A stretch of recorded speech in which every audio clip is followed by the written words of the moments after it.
Buongiorno. Good morning.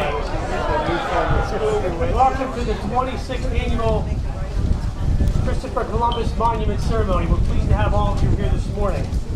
I'm Al DeGennaro. I'm Deputy General Counsel for JT Mascara & Sons, and I'm pleased to serve this morning as your Master of Ceremonies. First of all, I'd like to have all of our current members of the Armed Forces or veterans please stand so we can recognize you. Any veterans or current members of the Armed Service, thank you for your service.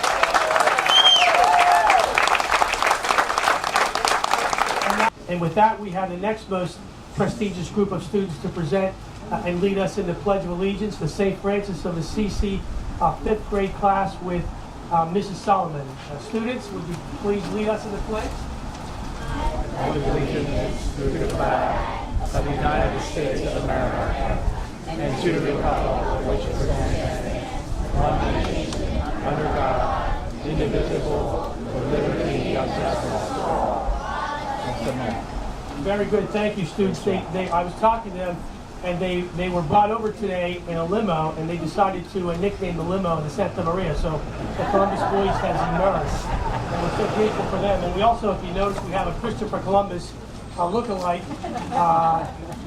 I thought he was Italian, but I understand he's our Norristown Fire Chief, Tom O'Connor's son. So welcome, Christopher Columbus. And now I'm pleased to have our guest singer here this morning, Bianca Mezzucara, who's going to sing the American National Anthem and the Italian National Anthem. Say, can you see by the dawn's early light what so holy we hailed at the twilight's last streaming, whose broad stripes and bright stars through the perilous fight, o'er the ramparts we won, were so gallantly streaming, and the rock is strengthened, the boys were singing in, we flew through the Lord, and our flag was still there. Oh, straight as that star-spangled banner that waved, for the land of the free and the home of all brave.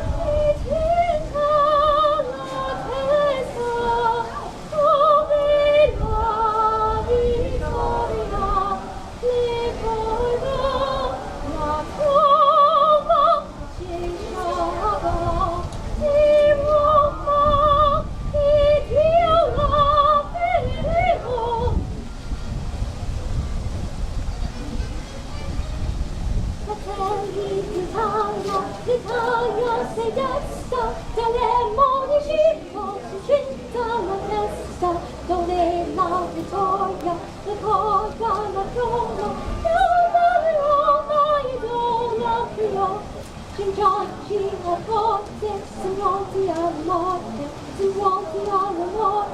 l'Italia pregò, cingiacci a forte, signoti alla morte, l'Italia pregò, sì! Call upon Monsignor San Germano from Holy Savior Parish for the invocation. Monsignor. Thank you, Anna. Let us pray.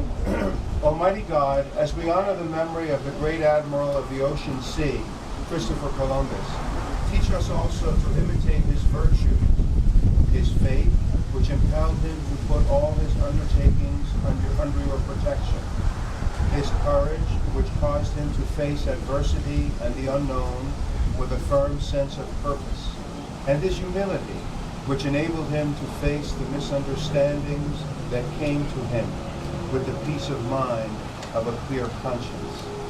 As we honor one to whom we owe so much, fill our hearts with a twofold sense of gratitude and purpose. Gratitude for the courageous explorer whom we honor this day, and gratitude for these great United States, which have always held him in special honor.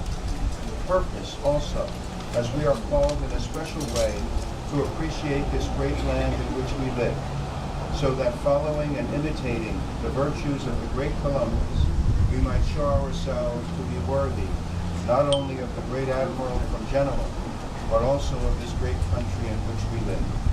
We ask you also to bless this day and all who honor the memory of Christopher Columbus, the admiral of the ocean sea. Amen. Thank you, Monsignor. Please be seated.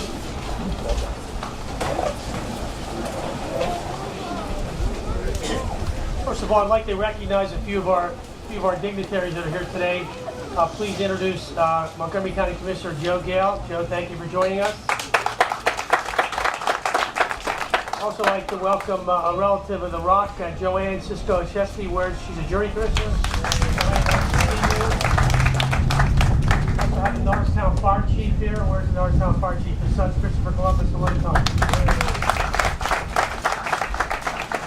Little mix-up. I didn't realize that Crandall Jones, the administrator for Norristown's out of state, so he's not here to say the welcome. But on behalf of the municipality of Norristown, welcome.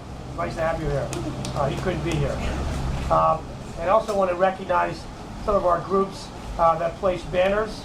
The MSS Society, under the direction of Charlie Turnetta and Rich Cantonese, is the banner out there for the MSS. Welcome, Charlie and Rich. Nice to have you participate. We also have the Patriotic Sons of America. Tom Cantonese put a banner out there on behalf of the Patriotic Sons of America. Thank you, Tom. And we'll also have a presentation of placing a wreath by another organization at the conclusion. As you know, every year we try to have a keynote speaker that symbolizes the position that Christopher Columbus and his voyage stands for. And I'm pleased to introduce to you our keynote speaker today. He's currently the President Judge of the Montgomery County Court of Common Pleas, Judge Tom DelRicci. He was unanimously selected to serve in that position by his fellow judges Montgomery County Bench in 2017. He was first elected in 1997, is now serving in his 22nd year as a judge. During his tenure, Judge DelRicci has served in all the court's major divisions and is credited with developing innovative programs to reduce the overwhelming caseload, which is good for all Montgomery County citizens to have the cases moved judiciously toward resolution. Judge DelRicci has also served as the president of the Pennsylvania Conference of State Trial Judges, as well as on the board of directors of the Pennsylvania Bar Institute. He was instrumental in founding Judges Concern for Judges, a confidential peer assistance group helping judges and their families deal with alcohol, drug, and mental health issues.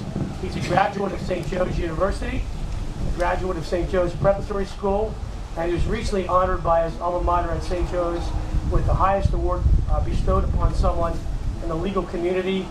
His law degree is from Loyola University. I'm pleased to present our distinguished speaker, Judge DelRicci.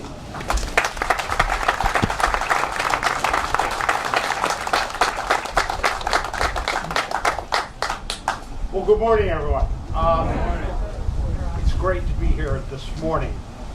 As many of you may have heard, the Montgomery County Courthouse has been kind of a busy place lately, and it's nice to get out. As President Judge, I haven't been able to get out much, but now that that big trial's over, I'm allowed out.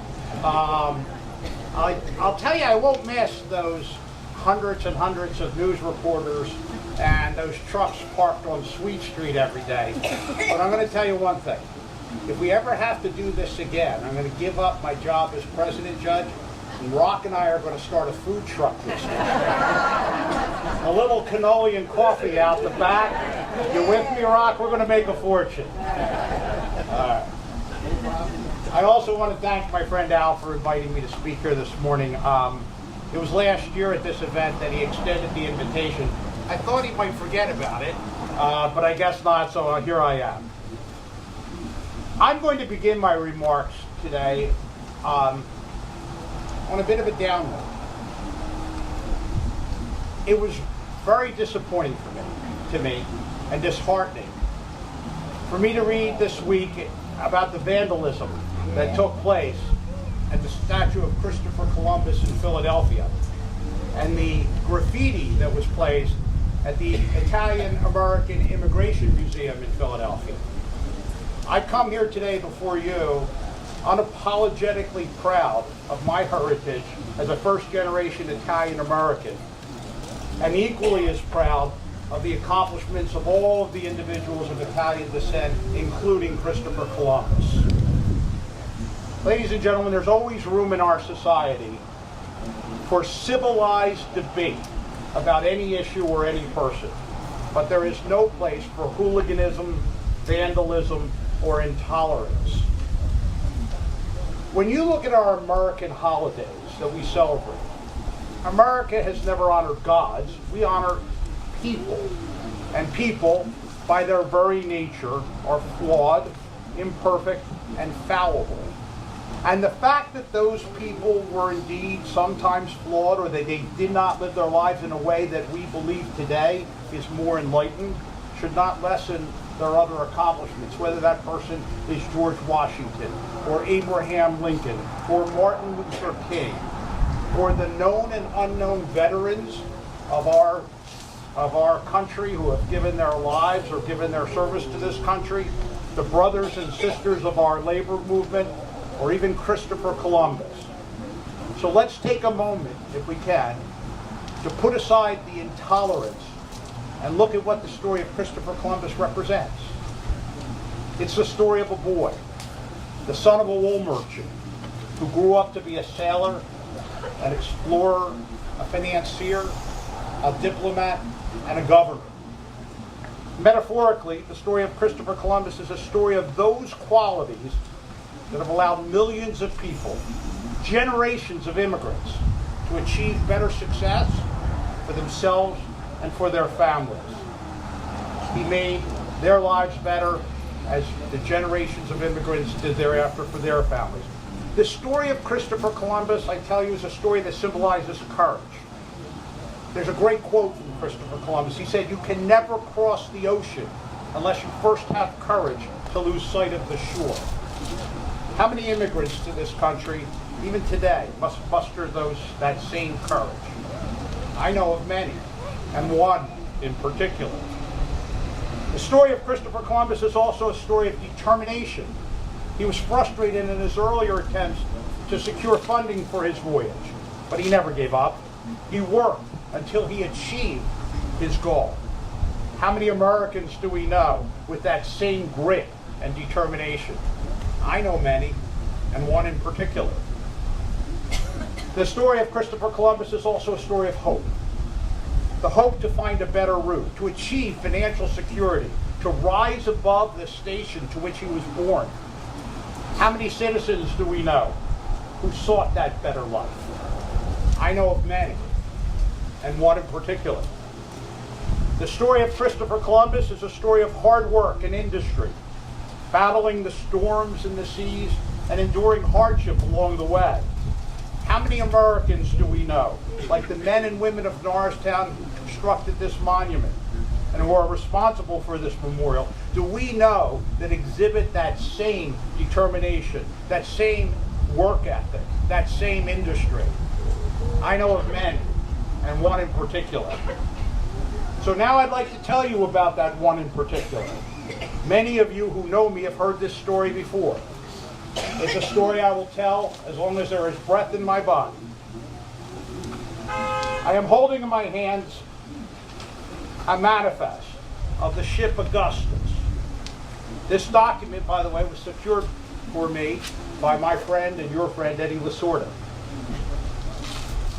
This document, this manifest from the ship Augustus, which arrived in this country on June 3rd, 1930, traveling from Naples, Italy. Among those listed on this manifest as having traveled in steerage along the journey was a 9-year-old girl Giovanna Cotugno, from the town of St. Agata. The youngest child of her family, she settled in Philadelphia, learned to speak English while working as a child laborer in the garment factories of Philadelphia, getting paid only for what she produced. She grew to be a worker at the Naval Yard in Philadelphia, supporting the war effort in World War II as an inspector of the work that was being done on the ships.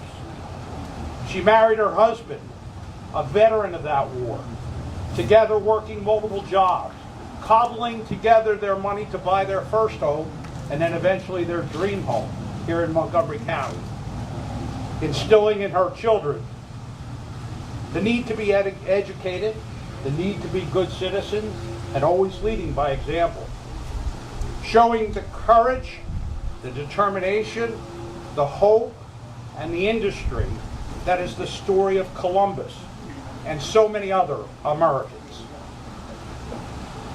That girl, Giovanna, today is known as Jenny. She's here today.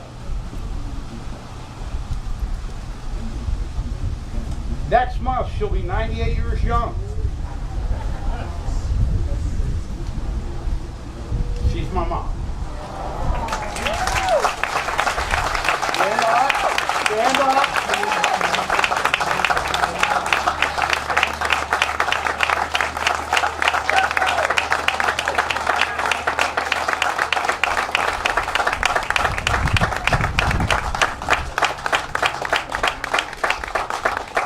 I'm going to get killed for embarrassing. There's a great story about another great Italian American. His name was Mario Cuomo. Like me, he was a lawyer. Like me, he was a first generation Italian American. When he decided to get, oh, I'm sorry. That's okay. Good catch. When he decided to give up law for politics, he went to talk to his father about it. And he said, Dad, I'm going to give up being a lawyer. I'm going to go into politics. And his father said, no. He says, politics is bad. You be a lawyer. So he went to his mom, of course, afterwards, who really ran the house. And he said, Mom, you know what the judge is, don't you? He's the man in the robe who makes the decisions when people have problems. And his mom says, of course I know what a judge is, because in Italy, and most of you know this, the judge is a very respected man in the community. And he said, well, Mom, in order to become a judge, I've got to first go into politics. And she says, okay, I'll go talk to your father. So fast forward many years, and Mario Cuomo goes into politics and eventually gets elected to be the governor of the state of New York. And his father, on his inauguration day, had since passed, as my father had passed before I became a judge. But his mother was there, sitting in the audience. And he said, Mom, what do you think? Your son, he's now the governor of the state of New York. And she says, that's great, Mario, but when are you going to be a judge? I tell you that story because I can't tell you how many times my mother has told me how proud she was of me and what I've accomplished. But I say to you without hesitation that whatever I've accomplished is because of the lessons I learned from her and my father. Whatever pride she has for me is dwarfed by the pride I have for her. It's the same pride that I have for all people just like her, including so many of you in this room. So ladies and gentlemen, let's put aside the intolerance, the judgmentalness, and the sanctimony. Let's instead celebrate the hard work, the courage, the hope, and the determination of Christopher Columbus, of Giovanna, and people just like her. Thank you very much.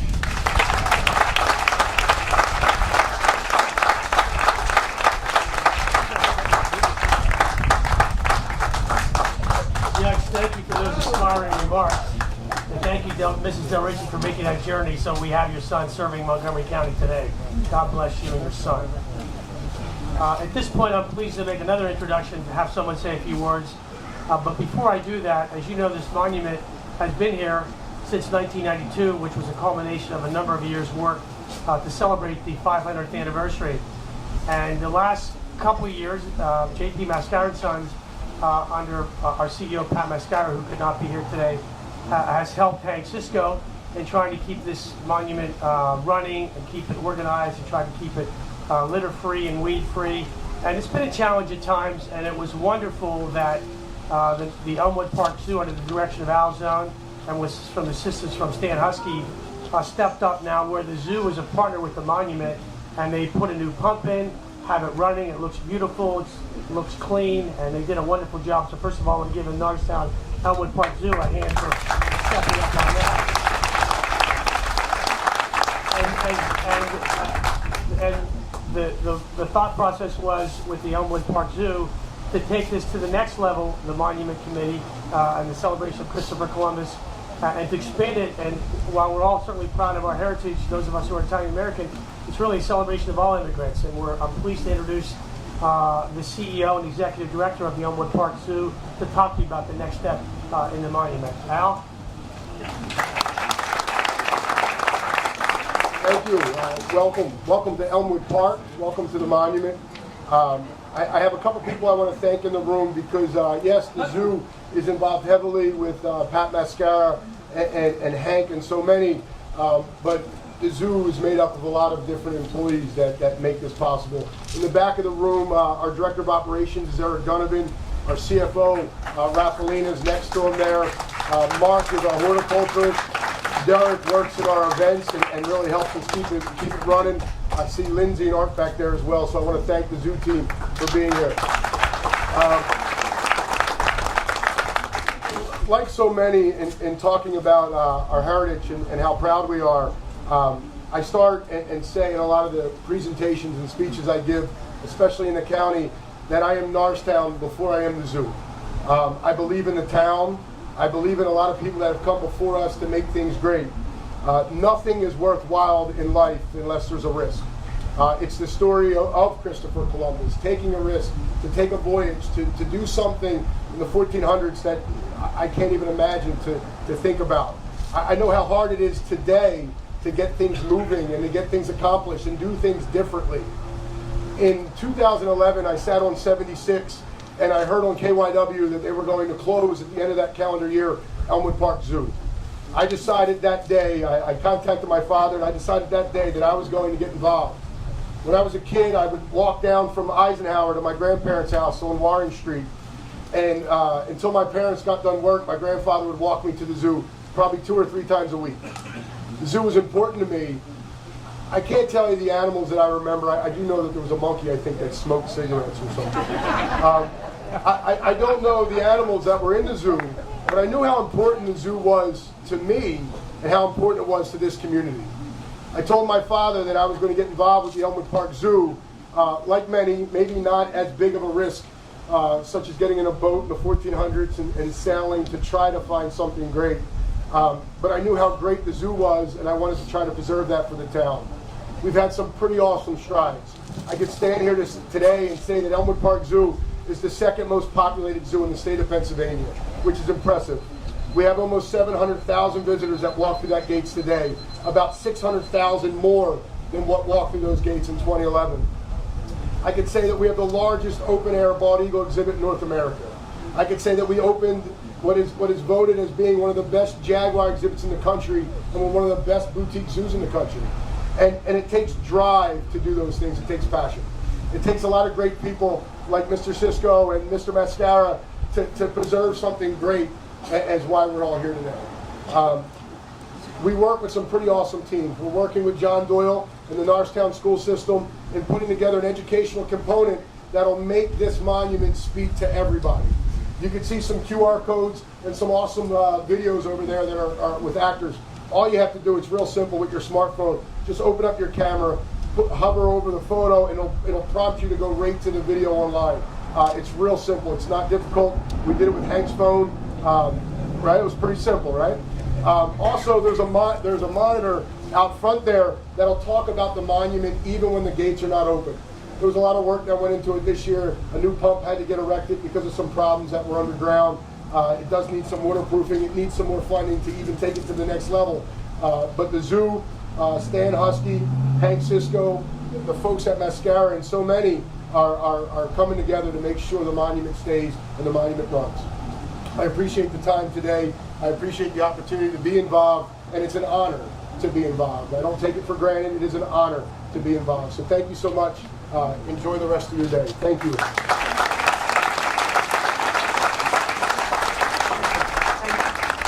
I'm sure you don't take it for granted, but on your way out, you have to stop and pause or walk around and take a look at this monument. I went to Italy 2 years ago, and I was in Genoa, and the birthplace of Christopher Columbus, and I wanted to see the monument that they had dedicated to Christopher Columbus, and it was a beautiful statue, and I don't want to diminish statues. They certainly play an important role in our society, particularly with Catholics and Italian Americans and other ethnicities. But God bless, and may he rest in peace, Alfonso Pinto, who designed this monument.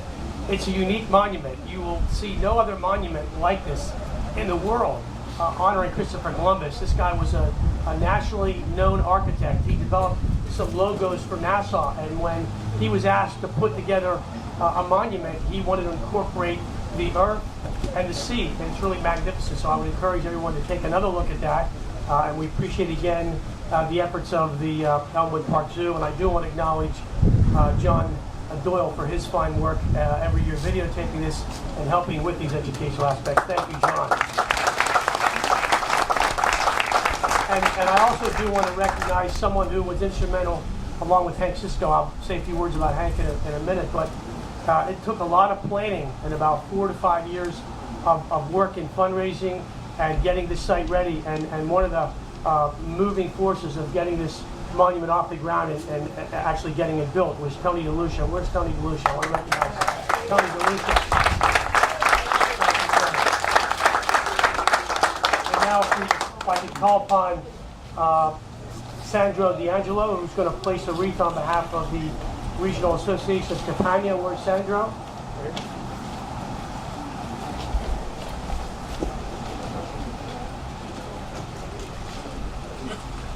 Say a few words after you place it.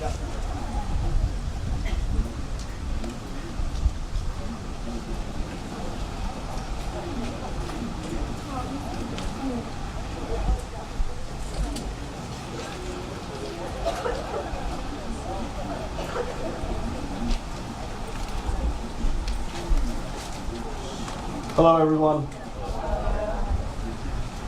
Again, my name is Sandro D'Angelo. I'm the treasurer for the Regional Association of Campania. Myself, Hank Cisco, Ido Alonzi, and the late Arminio Gambone. We started this association back in 2000. So it's been an honor for the association to always be a supporter and help celebrate the Columbus Monument along with Hank. And Carol Griffith is here. She is the current president of the association. Carol?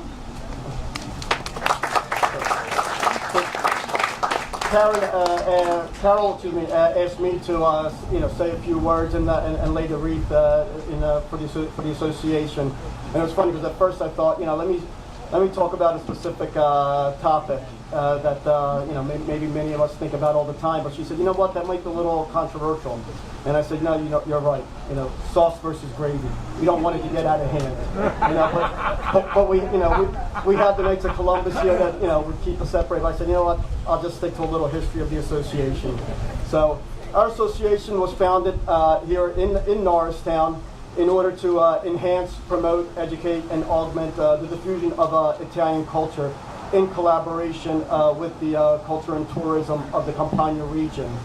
Back in November 2000, we became a non-profit organization, and since then have spearheaded numerous events in the area, such as concerts, picnics, our annual trips to Italy. We've had benefit receptions, sending care packages to our service members overseas, and awarding annual scholarships that have since been renamed in memory of our founder, the late Arminio Gambone. We have spearheaded and seen to completion the project of the building of the monument to the immigrants of the Campania region in Montella, Italy, which is the sister city of Norristown. And again, as always, the association is always very proud and honored to be a part of such a great event as today. In closing, I just want to make sure everybody is aware it is sauce. Thank you.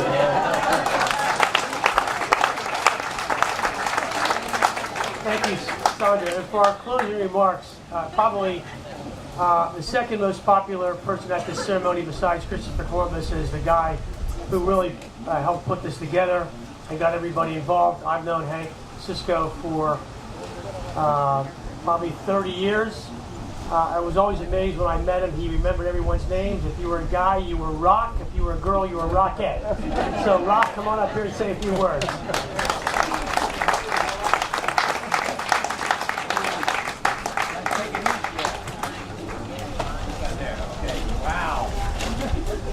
Hank's coming up on what, 95 next month? All right, well Mrs. DelRicci has your beat, so keep going, all right? Remember the night? 90. Almost 100 years. I'm only hitting on a couple cylinders today. So, oh my God, we got a packed house. Yeah.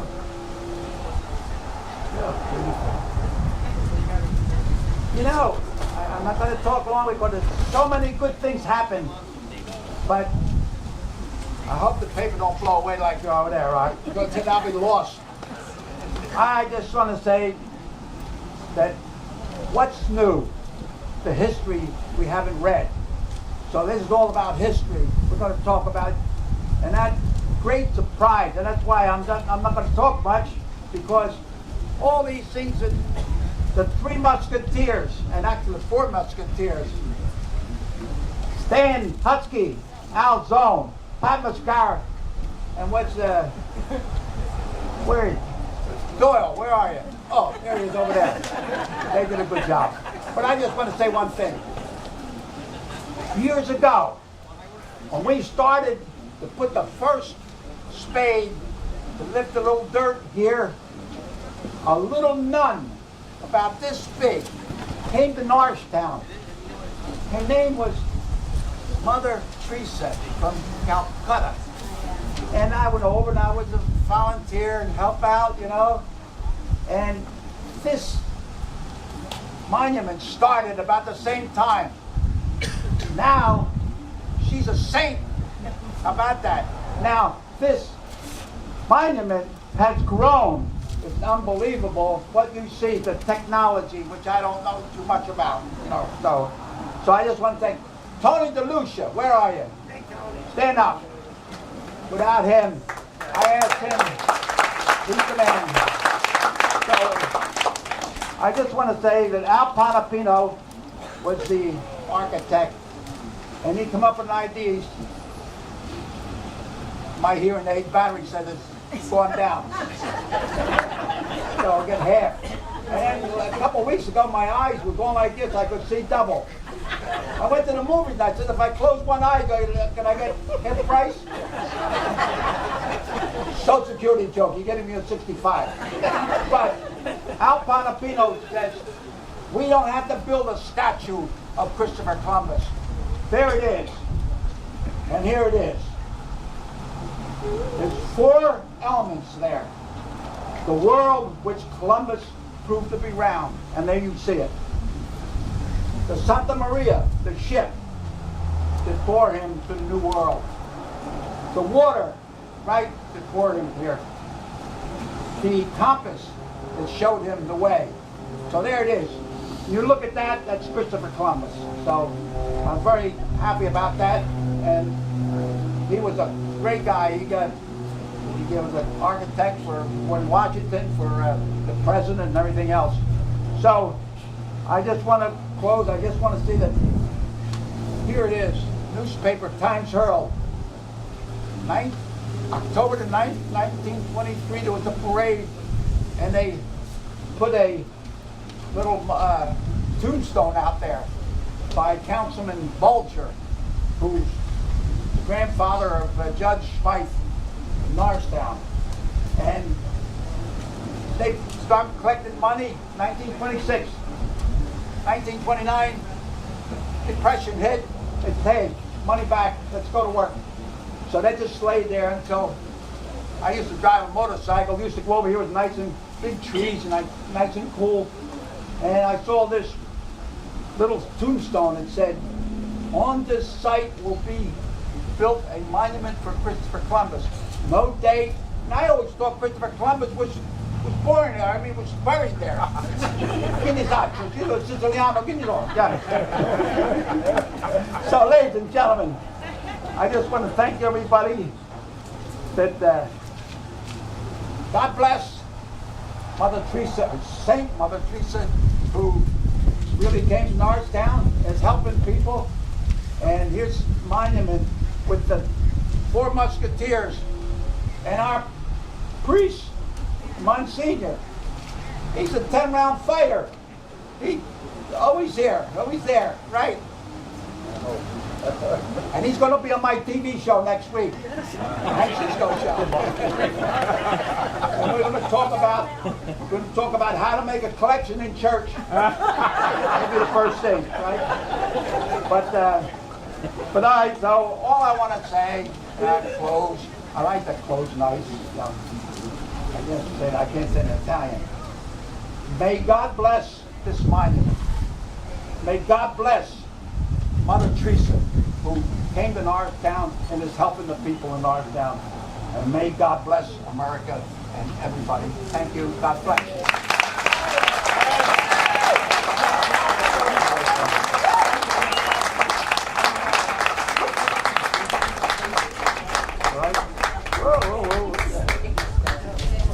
Thank you, Hank.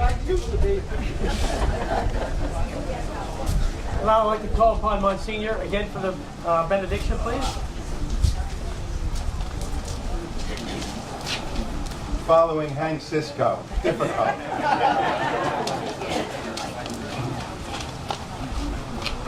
Let us pray. Almighty God, we thank you for, once again, allowing us to show this wonderful spirit of patriotism and unity, which has long been a part of the role of Christopher Columbus in the history of our country.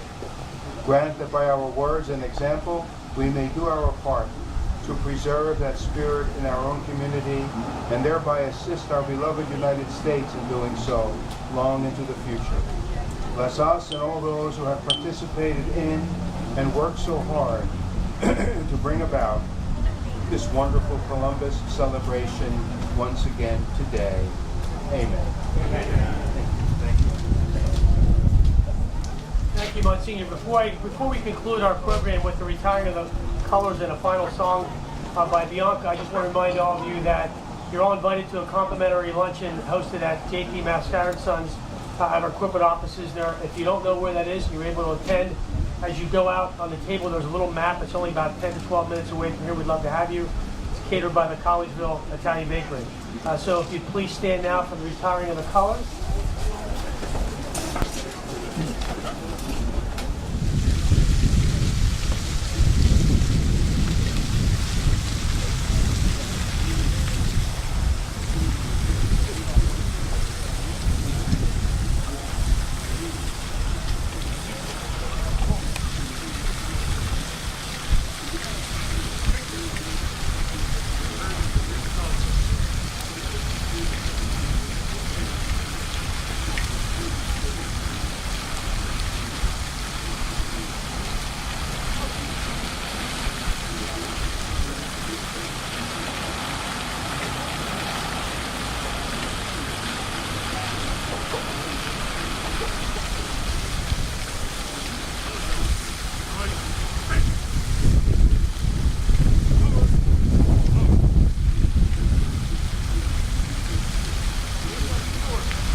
That concludes our ceremony. Thank you for joining us.